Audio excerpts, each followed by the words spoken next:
Today we're talking about refrigerator troubleshooting.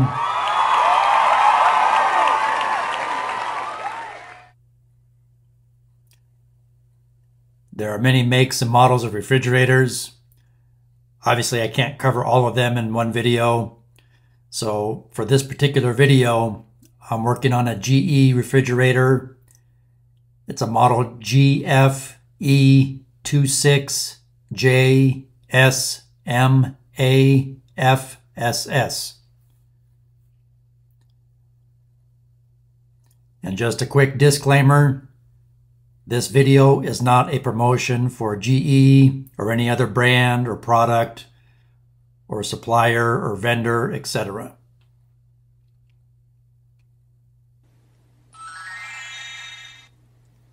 So, common refrigerator issues that I've encountered in my career: clogged water filters, folks forget to change those.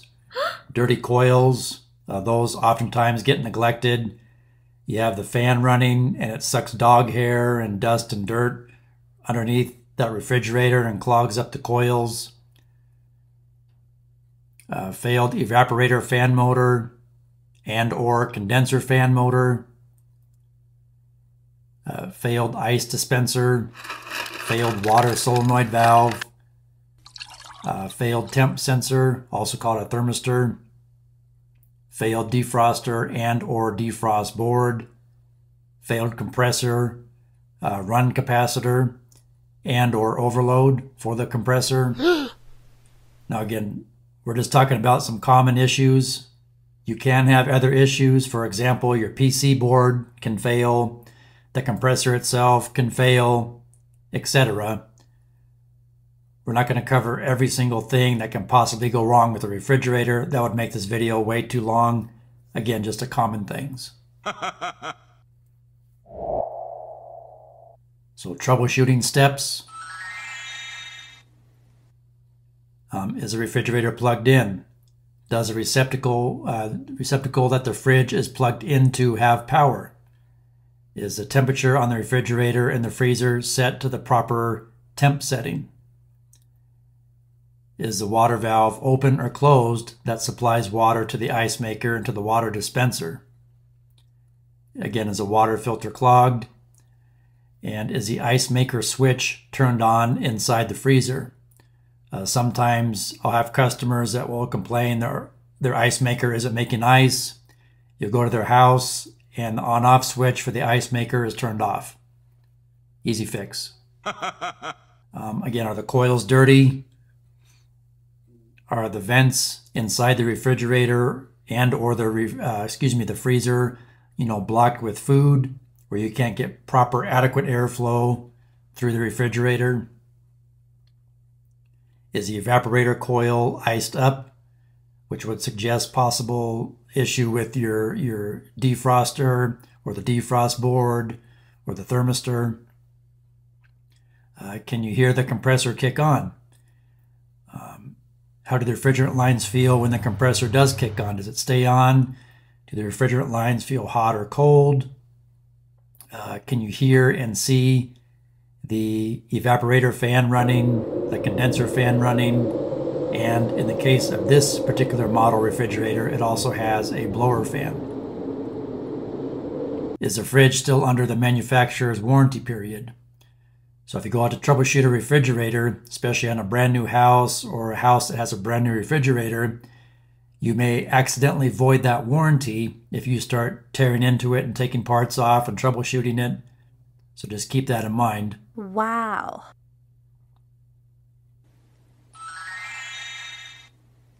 So we're going to look at some common parts. Again, I'm not going to waste your time going over every single part on the refrigerator. That would take way too long. But in this parts diagram, you see your evaporator fan motor. Again, a common part. That's number 226. Your blower assembly is number 404 in this diagram. The defrost heater is number 261. The defrost thermostat is number 241. The temp sensor or thermistor is number 336.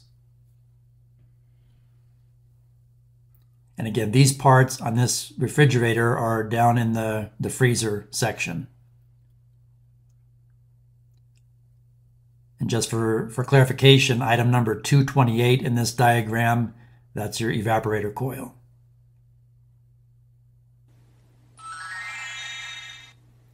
Moving on, in this diagram, the water solenoid valve is number 800. The condenser fan motor assembly is number 980. And you'll note you have to buy the whole assembly. They don't sell you the individual parts. And your overload for your compressor is number 735. Your run capacitor for your compressor is number 729.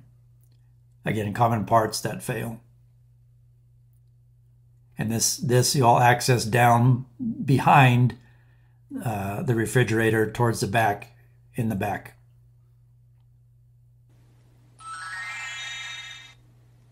And lastly here, we'll look at the ice maker assembly, number 820. And then the auger motor assembly is number 370. And this whole assembly, all this fits inside the door.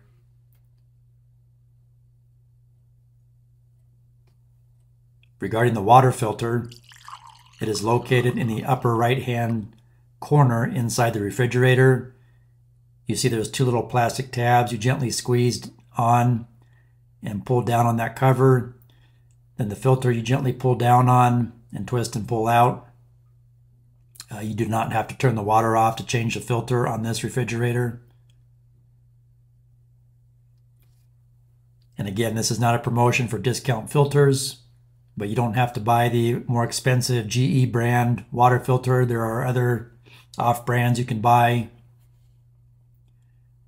Just make sure they fit your refrigerator. And ideally you want to replace the water filters every 6 months.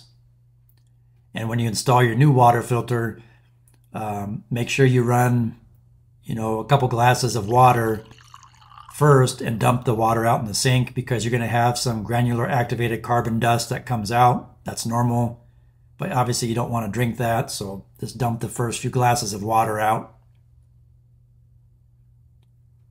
Regarding your condenser coils, again, you access those from the back of the refrigerator most of the time. You can see this one's dirty. The vent to access the coils through there, you can see is dusty and dirty. So I'll use a coil cleaning brush or the brush attachment on my shop vac, or I'll even use the blower end of my shop vac to blow the dust and dirt out from underneath the refrigerator and blow out the coils. Again, depending on what kind of coil setup you have on your fridge. And then that's what they look like when they're all clean. Woo! And then also here you can kind of see the condenser fan shroud there, and then to the left of that, off camera, would be the compressor.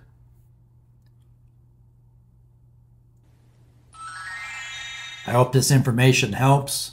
Please like, share, subscribe, leave me a message for future video topics you would like me to cover. Thanks for watching.